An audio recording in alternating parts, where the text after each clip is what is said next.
Talking about the Republican Party of Iowa Chair Jeff Kaufman, the difference in his tone versus the Trump campaign. Chairman Kaufman now joins us from the phone. Chairman, what do you make of this? Well, look, the accuracy of results of the Iowa caucuses does not have a deadline. And the worst possible thing that could happen, and remember, the Republican Party went through this in 2012 when we put out inaccurate results. And it was clearly a mistake on the part of the Republican Party. And yes, I understand it's frustrating. I understand in a digital world, in a social media world, we want results right away, but accuracy is so much more important. I know the process. I know there are backups to the backups to the backups. This is transparent. The entire world's going to be able to check these numbers and audit these results. I would say that the frustration is there for having to wait, but the concern and the overall importance of accuracy should take precedence here. Mr. Chairman, what do you make, though? You have the President of the United States, his reelection campaign, blasting what's happening here, his son mocking the process, alleging something nefarious. Do you stand with this? Well, look, this is a big night for us, and you're not going to get me in a situation where I'm in a back and forth with the Trump campaign. I stand strongly together with the Trump campaign with the tremendous victory tonight. I know the process that's going on with the Democrats, and I believe that the accuracy is going to stand. I mean, this is something that we can have an opinion. But the story here tonight is that the president has broken every record that we have for turnout, and the other story is that the Democrats are checking for accuracy. That's the story. And that's what I'm concerned with. Those two storylines are true, but are you not concerned that if the president's campaign is alleging that there's something nefarious that the Iowa Democratic Party is doing, doesn't that potentially do damage to the entire system here? Well, first of all, you're not going to find a stronger proponent of Iowa's first-of-the-nation status than President Trump. And in fact, the only guarantee we have that we're going to have first-of-the-nation in 2024 is to reelect the president. I can tell you that for sure, because all of the condemnation that's been coming has been coming from national Democrats that don't like the process, and I believe are jumping on this situation just to push that. Look, if there is something nefarious, then everybody's going to be able to see that. Everybody's going to see that by checking the results here. And so ultimately, all this, as long as we've got a paper trail, and as long as this is a transparent process, everybody's going to be able to follow through and make sure we understand what is going on here. What do you think is the proper way to handle this? And no doubt, as Jerry Crawford has pointed out earlier tonight, which sort of plays into it, we're in a day and age where we expect everything to be immediate, right? We want it when we want it. We want to get on our phone and get everything we want.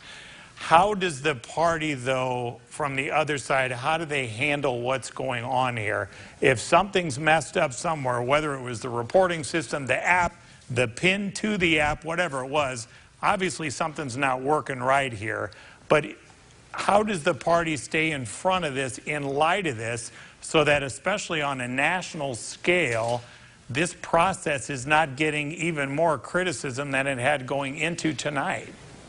Well, I mean, to be transparent, make sure, Dave, that people like yourself can pore over these results and make sure it was accurate.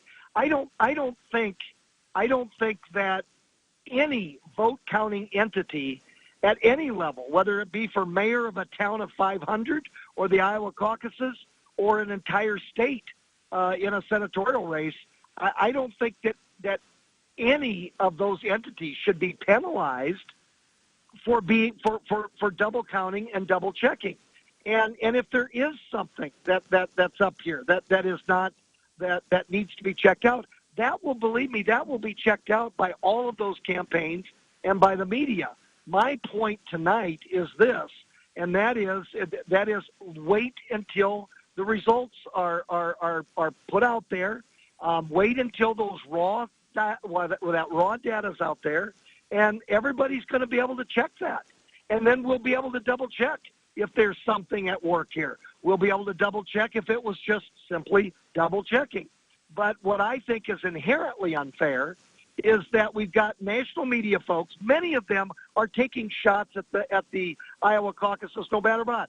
First, we had Democratic pundits saying that Iowa's too white, despite the fact that we put forth Barack Obama. Then we said the Iowa caucuses, they're too convoluted. Then we say that the Iowa caucus, it just goes on and on and on. And I do not believe a reason to end the Iowa caucuses is that the Democratic Party needed a little bit more time and everybody had to miss their deadline on CNN.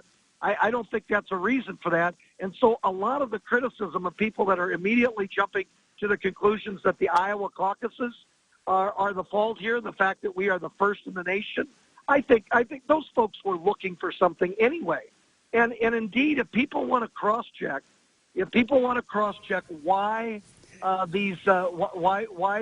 the delay, what the numbers mean, are they accurate? Is anybody playing? Is anybody trying to make sure that Bernie doesn't win? All of those things can be double-checked as long as you give the party time to put those numbers out there. Then we can draw those other conclusions. Mr. Chair, quickly, can you explain how you had your folks, your local folks, report their number to you all tonight? What was your system? Sure. We used the app, and then when the app was, if we had people that, were getting confused with the app, we had people that just couldn't get it to work, then we had those individuals could call in. Some of them texted into our war room, but we always called them back and double-checked. And then it went through a system of checks, Dave, that the Democrats are going through, and that is the internal checks to make sure there weren't any obvious numbers that didn't belong. And then, more importantly, cross-checking with, and I know the Democrats are probably doing this right now, cross-checking with the paper trail. They wanted... the DNC wanted to make sure that there was a way for them to check that raw data in that first round. That was more numbers to count, more numbers to double check, more paper. I will almost guarantee you that that's what's, and I don't know, I have not talked to Troy Price tonight, but I can almost guarantee you that in their process, it's going to take a lot longer for them to double check those numbers than us. But Dave, I can't emphasize enough that in 2012, you know that. You were there. You were covering this. We made the mistake of folding under pressure and going out there before we had raw data. And let me tell you something. If I could take one thing back in the last 20 years that the Republican Party has done, it was exactly that. And so maybe that's where my patience is coming from, but I do know that accuracy is more important here than rapidity. All right, Chairman Kaufman, we appreciate it. And as you well know, that former chairman, Matt Strawn, had acknowledged that is indeed what happened, thinking more about the greater good of the process, if you will, rather than that one moment that clearly had gone sideways. Mike, you're the former Republican chair.